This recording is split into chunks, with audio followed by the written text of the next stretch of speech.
लोकसभा चुनाव के पहले चरण के लिए नामांकन की प्रक्रिया जारी। भाजपा और कांग्रेस समेत तमाम दलों के नेता कर रहे हैं नामांकन। बीजेपी ने 3 राज्यों में प्रभारी और सह प्रभारी का किया ऐलान। 2 चुनाव आयुक्तों की नियुक्ति पर रोक लगाने की मांग वाली याचिका को सुप्रीम कोर्ट ने किया खारिज। चुनाव आयुक्तों की नियुक्ति रद्द करने से किया इनकार। मामले में दखल नहीं देने की कही बात। रोहतक में भाजपा की चुनाव प्रबंधन समिति की हुई प्रदेश स्तरीय बैठक में लोकसभा चुनाव के प्रबंधन पर की गई चर्चा। मुख्यमंत्री नायब सिंह सैनी, पूर्व मुख्यमंत्री मनोहर लाल हुए शामिल।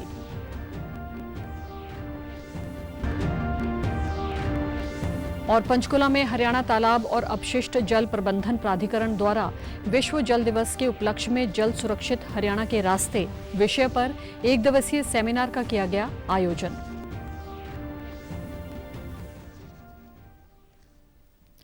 नमस्कार, मैं भानुप्रिया। अब समाचार विस्तार से। लोकसभा चुनाव के नामांकन की प्रक्रिया चल रही है। इस चरण में 21 राज्यों की 102 सीटों पर 19 अप्रैल को मतदान होगा। इन सीटों पर उम्मीदवार 27 मार्च तक नामांकन पत्र दाखिल कर सकेंगे। नामांकन पत्रों की जांच 28 मार्च को होगी और 30 मार्च तक नाम वापस लिए जा सकते हैं। बिहार में होली के चलते नामांकन पत्र 28 मार्च तक दाखिल किए जा सकेंगे।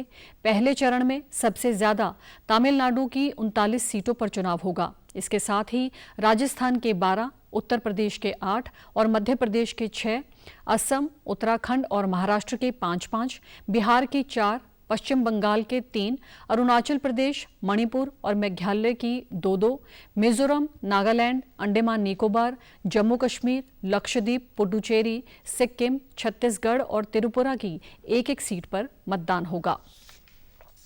आगामी लोकसभा चुनावों के मद्देनजर बीजेपी ने 3 राज्यों में चुनावी प्रभारी और सह प्रभारी का ऐलान कर दिया है। हरियाणा, राजस्थान और आंध्र प्रदेश के लिए चुनाव प्रभारी और सह प्रभारी का ऐलान किया गया। राजस्थान में विनय सहस्त्रबुद्धे को चुनाव प्रभारी बनाया गया है। वहीं श्रीमती विजया रहाटकर, श्री प्रवेश वर्मा राजस्थान के लिए सह प्रभारी होंगे।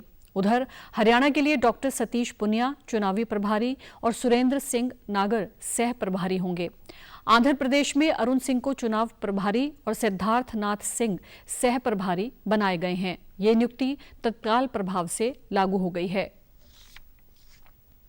चुनाव आयोग ने सभी राज्यों के मुख्य निर्वाचन अधिकारियों को निर्देश देते हुए पत्र लिखा है कि चुनाव आचार संहिता लागू होने के बाद आयोग द्वारा जारी किए गए निर्देशों का अनुपालन तत्काल होना चाहिए। विभिन्न जगहों से आ रही शिकायतों, जिसमें अवैध झंडे, पोस्टर, सरकारी योजनाओं का प्रचार इत्यादि के विरुद्ध कार्रवाई करके आज शाम 5 बजे तक आयोग को रिपोर्ट दी जाए। चुनाव आयोग ने चुनाव में काले धन की भूमिका को रोकने की अपनी प्रतिबद्धता के तहत कई कदम उठाए हैं। इस लक्ष्य को हासिल करने के लिए आयकर निर्देशालय आदर्श आचार संहिता के दौरान चुनावी उद्देश्यों के लिए उपयोग किए जाने वाली संभावित संदिग्ध बेहिसाब नकदी और अन्य मूल्यवान वस्तुओं की आवाजाही पर निगरानी रखने के लिए दिल्ली में कई व्यवस्थाएं की हैं। लोकसभा चुनाव के संबंध में अन्य उपायों में निदेशालय ने सिविक सेंटर नई दिल्ली में 24 घंटे नियंत्रण कक्ष खोला है और एक टोल फ्री नंबर भी जारी किया है। कांग्रेस पार्टी ने आगामी लोकसभा चुनाव सहित कई अन्य मुद्दों को लेकर आज प्रेस वार्ता की। प्रेस वार्ता को संबोधित करते हुए कांग्रेस नेता राहुल गांधी ने भारत के लोकतंत्र पर ही सवाल खड़े कर दिए।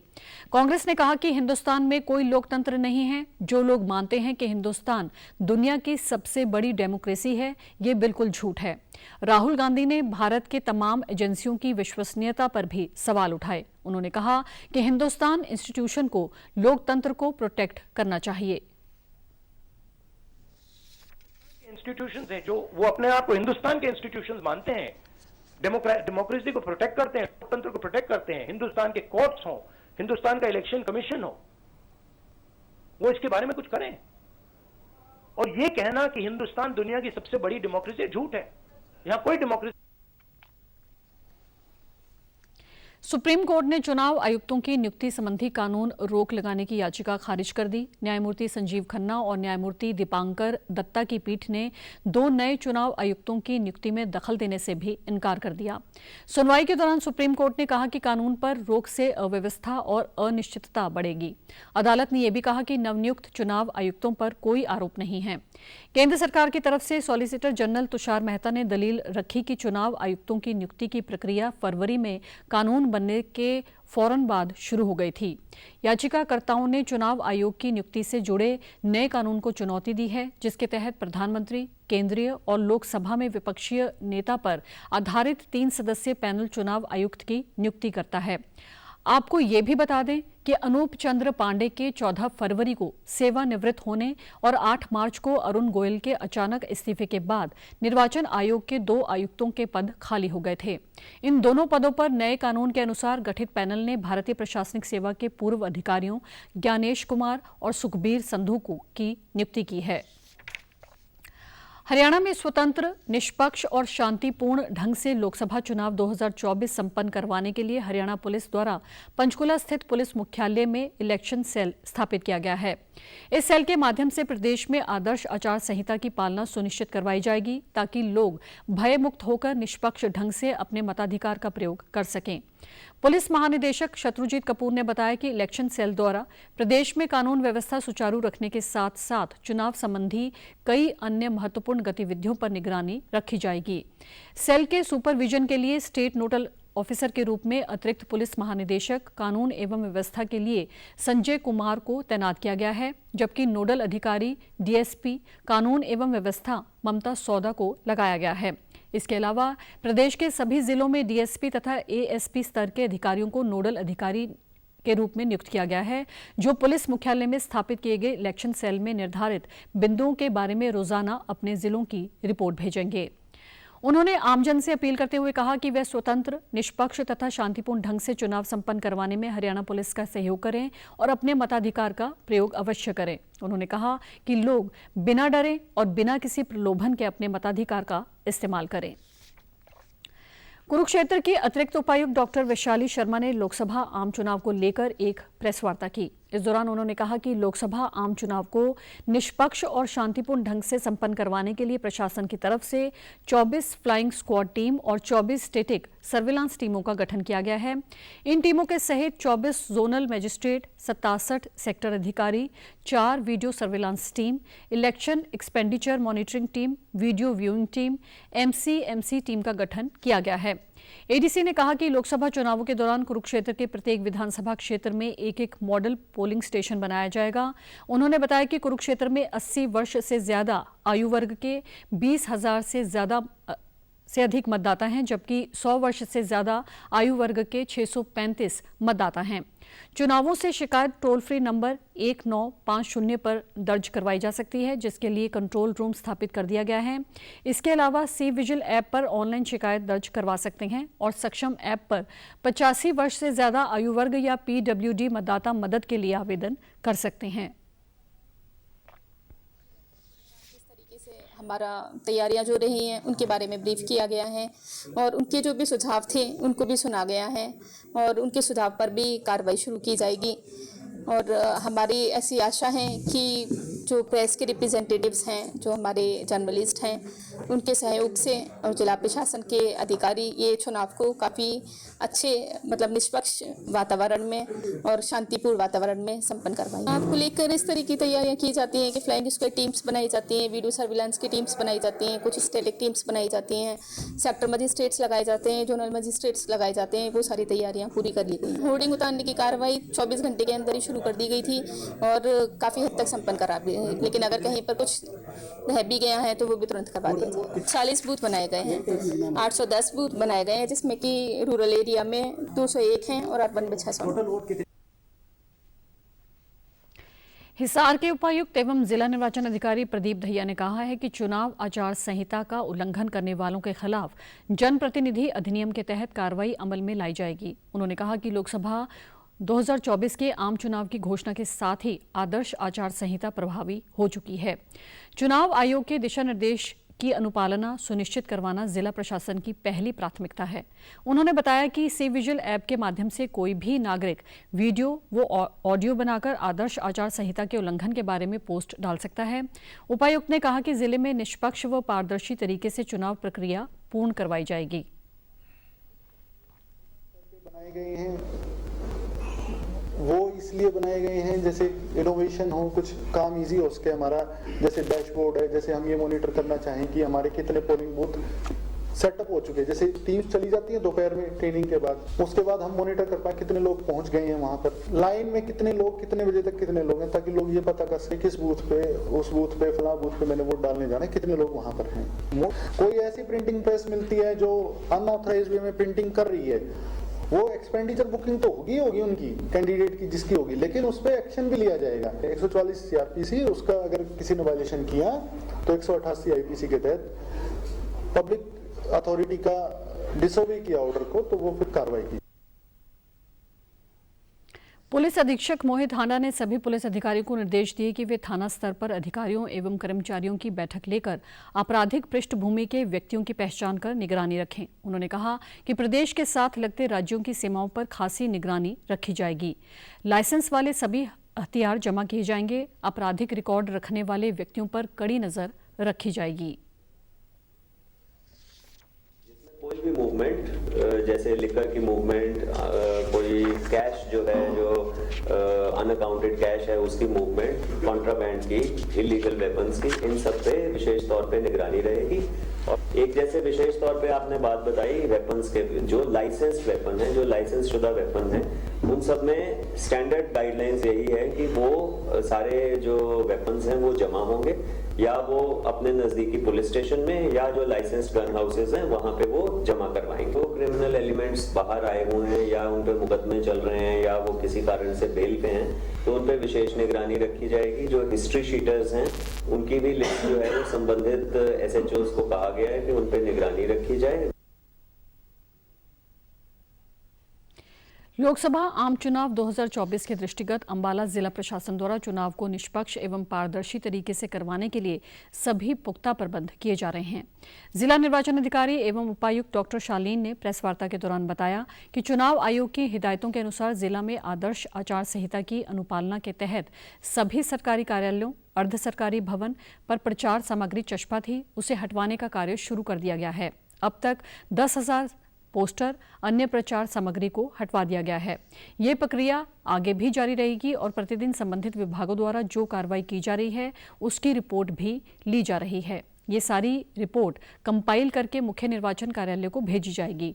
उन्होंने बताया कि अंबाला लोकसभा क्षेत्र के तहत अंबाला, पंचकुला, यमुनानगर जिला के 9 विधानसभा क्षेत्र आते हैं, जिनके तहत 2077 पोलिंग स्टेशन बनाए जाएंगे। अंबाला में 927 पोलिंग स्टेशन बनेंगे।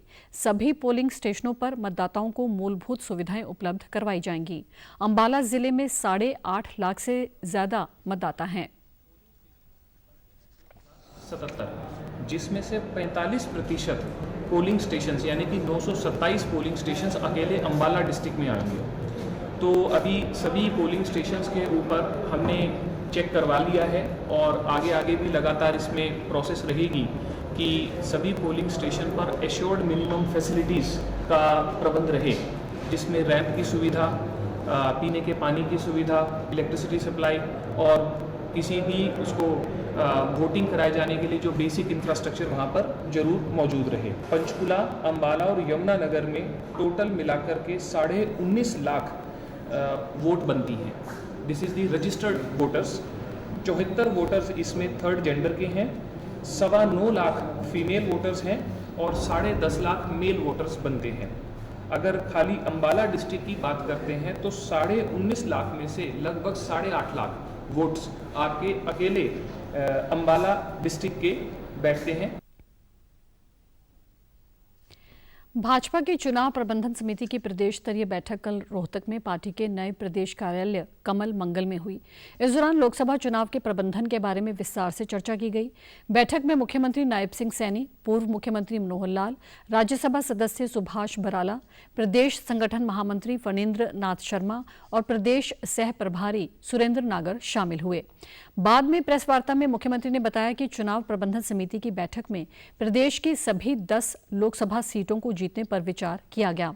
उन्होंने प्रधानमंत्री नरेंद्र मोदी, केंद्र सरकार और प्रदेश सरकार के कार्यों की सराहना करते हुए कहा कि प्रदेश की डबल इंजन की सरकार ने योजनाबद्ध तरीके से लोगों को लाभ पहुंचाया है। यही वजह है कि भाजपा हरियाणा की सभी 10 लोकसभा सीटों पर जीत हासिल करेगी और नरेंद्र मोदी तीसरी बार प्रधानमंत्री बनेंगे।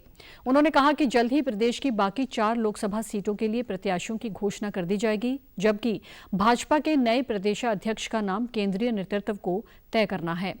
मुख्यमंत्री ने कांग्रेस पार्टी को भी निशाने पर लेते हुए कहा कि कांग्रेस सरकार के कार्यकाल में देश और प्रदेश में भ्रष्टाचार बढ़ा, जबकि भाजपा सरकार ने भ्रष्टाचार को खत्म करने का काम किया है। कांग्रेस के समय लोगों को गैस सिलेंडर तक लेने के लिए 3 दिन तक लाइन में लगना पड़ता था, लेकिन भाजपा ने इस लाइन को खत्म करते हुए हर घर पर गैस सिलेंडर पहुंचा दिया।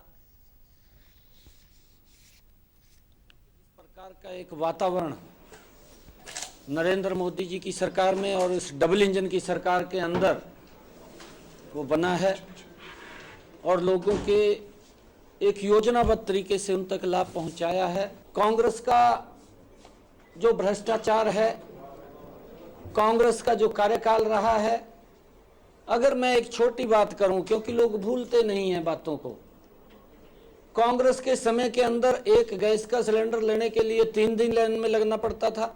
नहीं भूले हैं लोग, आज भी जानते हैं। परंतु उसके अंदर जो सुविधा दी है वो नरेंद्र मोदी जी ने दी। इससे पहले रोहतक सांसद डॉक्टर अरविंद शर्मा ने कहा कि हरियाणा में लोकसभा की बाकी 4 सीटों पर उम्मीदवारों की घोषणा के संबंध में उन्हें कोई संशय नहीं है। पार्टी की संसदीय समिति के पास उम्मीदवारों की लिस्ट रहती है। समिति मंथन के बाद जल्द ही उम्मीदवार घोषित करेगी। उन्होंने कहा कि भाजपा प्रदेश में 6 लोकसभा उम्मीदवार घोषित कर चुकी है, लेकिन कांग्रेस ने एक भी उम्मीदवार घोषित नहीं किया है। बैठते हैं और बिल्कुल आप देखो 10 में से 6 डिक्लेयर कर दी। कहाँ देरी है? कहाँ देरी है? आप बताओ, कहाँ देरी कहाँ है? नहीं, कहा कोई संशय नहीं। हमने 10 में से 6 कैंडिडेट भारतीय जनता पार्टी ने डिक्लेयर कर दिए। और मैं तो ये कहता हूं, पहले भी उस दिन भी मैंने कहा कि भाई वो तो उनका तो अपना है पार्टी का काम, उनका परिवार का पार्टी का काम है, परिवार ही पार्टी है उनकी, वो अपने डिक्लेयर कर ले। हमने 6 डिक्लेयर कर दिए। भारतीय जनता पार्टी के शीर्ष नेतृत्व ने, हमारे संसदीय बोर्ड ने 6 कर दिए, वो अपना 1 कर ले। हरियाणा तालाब और अपशिष्ट जल प्रबंधन प्राधिकरण द्वारा पंचकुला में विश्व जल दिवस के उपलक्ष्य में जल सुरक्षित हरियाणा के रास्ते विषय पर 1 दिवसीय सेमिनार का आयोजन किया गया।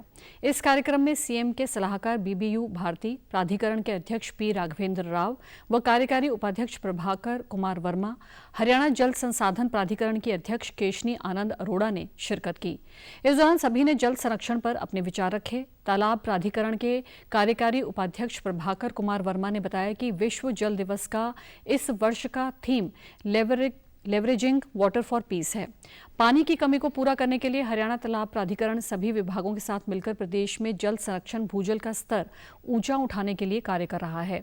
उन्होंने कहा कि तालाबों को अपशिष्ट रहित करने तथा ऊंचाई के स्थान पर से आने वाले पानी को सहेज कर उसका सदुपयोग करने तथा महाविद्यालयों व विद्यालयों के छात्र छात्राओं की इस संदर्भ में सहभागिता बढ़ाना है। उसका जो थीम है वाटर फॉर पीस, स्वाभाविक है कि यदि वाटर का स्कार्सिटी रहेगी, कमी रहेगी, तो समाज में अशांति फैलेगी। इस कमी को पूरा करने की दिशा में तालाब प्राधिकरण अपने प्रयास से तो कार्यरत है ही। उससे संबंधित जो विषय हैं, जैसे कि जो गंदे पानी, जो अपशिष्ट जल प्रवाहित होकर तालाब में आते हैं, उनको हम कैसे ठीक करें, वो भी प्राकृतिक तकनीक से। दूसरा हुआ जो कुछ ऐसे हमारे प्रदेश में है, हाई वाटर लेवल भी हैं, जो वाटर लॉगिंग क्षेत्र भी हैं, उस क्षेत्र को हम कैसे ठीक कर सकें जिससे कि वहाँ की फसल ठीक हो सके। और तीसरा विषय है कि इसमें जो यूनिवर्सिटीज़ के जो यूथ हैं उनकी सहभागिता कैसे बढ़े। उन्होंने बताया कि वर्ष 2024-25 के अंत तक 1282 अमृत सरोवर, 5718 मॉडल तालाबों को पुनर्स्थापित किया जाएगा। उन्होंने ये भी बताया कि जल संकट वाले क्षेत्रों में आने वाले 1971 तालाबों को 2024-25 वार्षिक कार्य योजना के अनुसार बहाल किया जाएगा। इससे जल भंडारण क्षमता में उल्लेखनीय सुधार होता है। spwwma.org इनके ऊपर उपलब्ध है, जिसके तहत आज के दिन में 19,684 पाउंड्स हमारे यहाँ प्रदेश में चिन्हित कर लिए गए हैं, जिसमें से 11,625 ऐसे पोल्यूटेड पाउंड्स हैं जिसमें कुछ ओवरफ्लोइंग्स भी हैं। वो हमारा प्रथम लक्ष्य है। हमने 24-25 तक हमने टारगेट रखा है 6,918 पाउंड्स को हमने चिन्हित किया है। इन मापदंडों के आधार पे जो हमारी प्राथमिकता है कि इनको हम ठीक कर पाएंगे, और अब तक हमने 1844 तालाबों को हमने ठीक कर लिया है। वर्ष 2024 में नीट पीजी परीक्षा देने वाले उम्मीदवारों के लिए बड़ी खबर आई है। देश भर में अब 23 जून को national eligibility cum entrance test PG की परीक्षा आयोजित की जाएंगी। राष्ट्रीय आयुर्विज्ञान आयोग ने कल परीक्षा का कार्यक्रम जारी किया। कार्यक्रम के मुताबिक नीट पीजी की परीक्षा 23 जून 2024 को आयोजित की जाएगी, जबकि नतीजे 15 जुलाई तक घोषित किए जाएंगे। काउंसलिंग 5 अगस्त से 15 अक्टूबर तक चलेंगी। शैक्षणिक सत्र 16 सितंबर से शुरू होंगे। परीक्षा पास करने वाले छात्रों के लिए दाखिला लेने की अंतिम तारीख 21 अक्टूबर 2024 होगी। आयोग ने बताया कि national board of examination in medical sciences के साथ medical counselling committee, health sciences के महानिदेशक और post graduate medical education board के साथ बैठक के बाद नीट पीजी की परीक्षा का कार्यक्रम तय किया गया है। रंगों का त्योहार होली को लेकर लोगों में भारी खुशी और उत्साह देखा जा रहा है। कैथल के बाजार तरह तरह के रंगों और सुंदर व आकर्षक पिचकारियों से सजे हुए हैं। दुकानदारों द्वारा वोकल फॉर लोकल पर विशेष महत्व देते हुए स्वदेशी में निर्मित हर्बल रंगों और पिचकारियों को बेचा जा रहा है। बाजार में इस बार स्वदेश में निर्मित उत्पादों की खूब बिक्री हो रही है। चाइनीज रंगों से त्वचा को काफी नुकसान होता है, जबकि स्वदेशी हर्बल रंग त्वचा को कोई नुकसान नहीं पहुंचाते। आपको सारी कंप्लीट हर्बल आइटम मिलेंगी, मतलब प्रॉपर स्नो वगैरह, मतलब सारी इंडियन आइटम होगी, मतलब चाइना कुछ नहीं होगा। मतलब जैसे गुब्बारा, रंग बिरंगी पिचकारी वगैरह, सारी लोग खुशी से मना रहे हैं त्यौहार। सारा दिन सुबह 9 बजे आते हैं, 9 से 9 तक ड्यूटी है जी हमारी। और प्रॉपर मतलब गुलाल वगैरह की लोगों में पूरा उत्साह है, मतलब माल खरीदने का, बेचने का। आगे प्रधानमंत्री का ये वोकल फॉर लोकल जो कहना है उनका, वो बहुत बढ़िया है। मतलब जिससे अगर वो हम यहाँ लोकल की परचेज करेंगे और लोकल ही मतलब इंडियन आइटमें बेचेंगे तो हमारे यहाँ वालों को काम मिलेगा, सारी लोगों को, और मतलब वो काम करेंगे तो वो भी त्यौहार अच्छी तरह मना पाएंगे। हर्बल रंग ही बिक रहे हैं, जैसे ऑर्गेनिक कलर है, फ्रूट गुलाल है, सब मेड इन इंडिया माल है। पहले चाइनीज आती थी, लेकिन अब सब वैरायटी इंडियन आने लगी है, जैसे भी आती हैं। बस पहले जैसे चाइनीज आइटमें आती थी, लेकिन अब चाइनीज सब बंद हो गई हैं। जब से मोदी जी आए हैं तो सब local for Indian he, made in India की आइटमें आ गई हैं। लेटेस्ट में वो हैं जैसे पाइप वाली पिचकारियाँ हैं, टैंकी हैं, नए नए डिज़ाइन हैं। बाजार में पहुंचे ग्राहकों ने बताया कि हम होली के पर्व का बेसब्री से इंतजार कर रहे हैं। हम वोकल फॉर लोकल अभियान के तहत स्वदेशी उत्पाद खरीद रहे हैं। अगर हम अपने देश में बने उत्पाद खरीदेंगे तो इससे देश का पैसा देश में ही रहेगा और विकास कार्यों में काम आएगा। दिखाया ऑर्गेनिक गुलाल है, उसमें फ्रूट गुलाल वगैरह है जो आज कल नए चले हुए हैं, और ये बोल रहे हैं कि बिल्कुल प्योर गुलाल है, इसका कोई साइड इफेक्ट नहीं है। बाकायदा उस पाउच में भी लिखा हुआ है कि इसका कोई साइड इफेक्ट वगैरह भी नहीं है। जो अब इंडियन मेड हो रहा है वो बहुत बढ़िया है, बल्कि चाइना से बेटर है।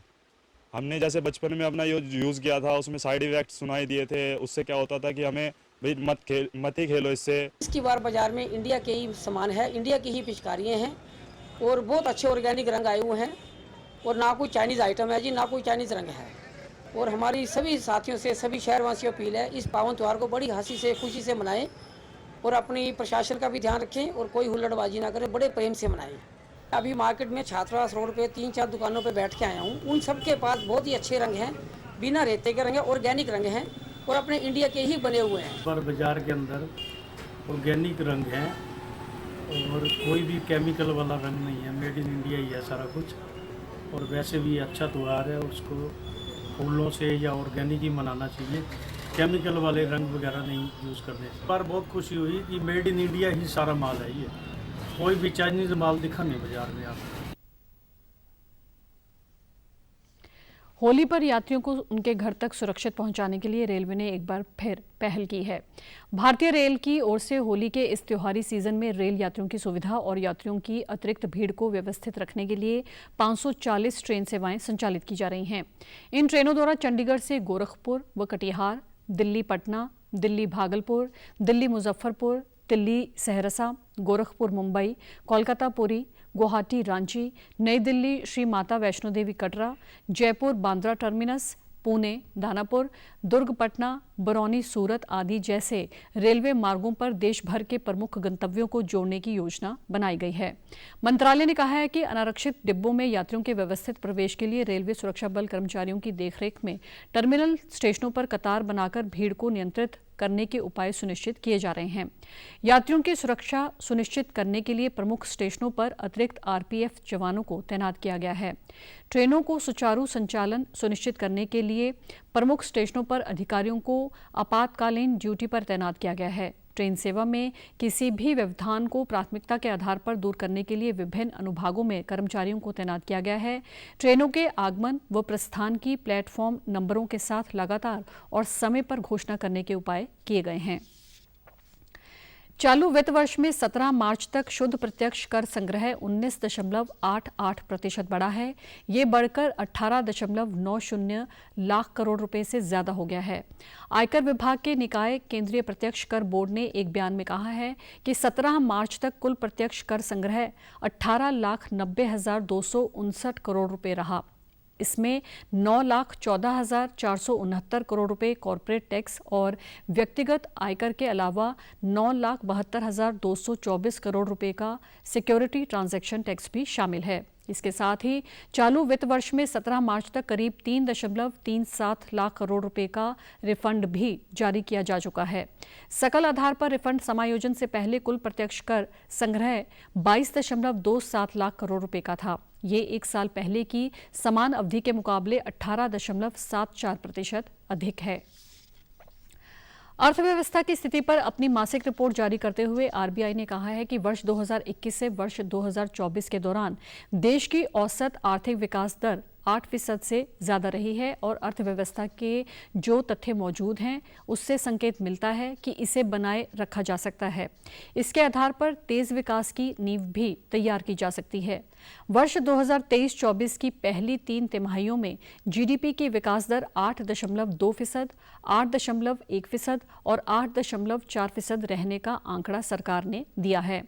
आरबीआई ने कहा है कि 4% महंगाई दर लक्ष्य की तरफ बढ़ा जा रहा है, लेकिन खाद्य कीमतों को लेकर भी थोड़ी चिंता है। रिपोर्ट में कहा गया है कि खुदरा महंगाई के हाल के 2 महीनों के आंकड़े बताते हैं कि सर्दियों में खाद्य कीमतों में नरमी आने का सिलसिला स्थायी था, जहां मछली और मीट महंगाई दिखा रहे हैं, लेकिन इसके अलावा दूसरे उत्पादों की कीमतों में नरमी है।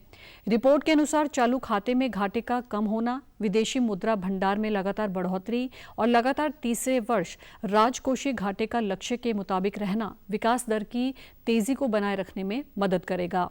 निवेशकों में भारतीय बाजार का आकर्षण और मजबूत हुआ है। सभी सेक्टर में वैश्विक नेतृत्व देने पर काम करके और उच्च स्तर पर श्रम कराने से अगले 10 वर्षों में भारतीय अर्थव्यवस्था की चुनौतियों को अवसरों में बदला जा सकता है। अगर आपको अपने घर के पास ही किसी अच्छे कलाकार की तलाश है तो क्लॉक लैब आपके लिए एक ठिकाना बन सकता है। क्लॉक लैब देश भर के कलाकारों और गुरुओं का एक मंच है, जहां आप 20 से अधिक श्रेणियों में अपने मनपसंद कलाकारों की खोज कर सकते हैं। पेश है एक विशेष रिपोर्ट। अधिकांश कलाकारों को नियमित तौर पर काम नहीं मिलता, जिस वजह से उन्हें उनकी प्रतिभा के हिसाब से पहचान भी नहीं मिलती। देश के लाखों कलाकारों को काम दिलाने और उनकी आमदनी बढ़ाने के लिए एक मंच मुहैया करा रहा है कला क्लैब। कला क्लैब 20 से अधिक कला श्रेणियों के कलाकारों के लिए देश में अपनी किस्म का पहला महाबाजार और नेटवर्किंग प्लेटफॉर्म है। इस प्लेटफॉर्म के जरिए लोग बेहतर कलाकारों की खोज कर सकते हैं, जो ऑनलाइन और ऑफलाइन भी उपलब्ध होंगे। इस प्लेटफॉर्म पर आने के बाद आर्टिस्टों को मिलेगा खूब सारा काम, बेहतर पहचान और यूजर्स को आंख बंद करके कोई भी आर्टिस्ट ढूंढना हो, 20 कैटेगरीज है फिलहाल, 8,000 से ज़्यादा बड़ी सब कैटेगरीज हैं, उनको यहाँ पर मेरे आर्टिस्ट मिल जाएंगे up to hyper local level. हमारा मिशन है कि हर पिन कोड पे, इंडिया के हर पिन कोड पे आपको मनपसंद का कलाकार 20 तरीके के हैं, from music to dance to rangoli to photography to acting to DJing to folk music to spiritual arts to yoga to meditation to culinary arts, कोई भी आर्ट आप सोचते हैं तो it's the biggest market place, first of its kind in the country, जहाँ पे सारे art एक तरीके से, एक आर्टिस्ट एक तरीके से होंगे। kalaclap.com वेबसाइट पर जाकर लोग अपने मनपसंद कलाकारों और कला गुरुओं की खोज कर सकते हैं। हाल ही में कला क्लैप मोबाइल ऐप की भी शुरुआत की गई है, जिसके जरिए लोग कलाकारों से सीधे जुड़ सकते हैं।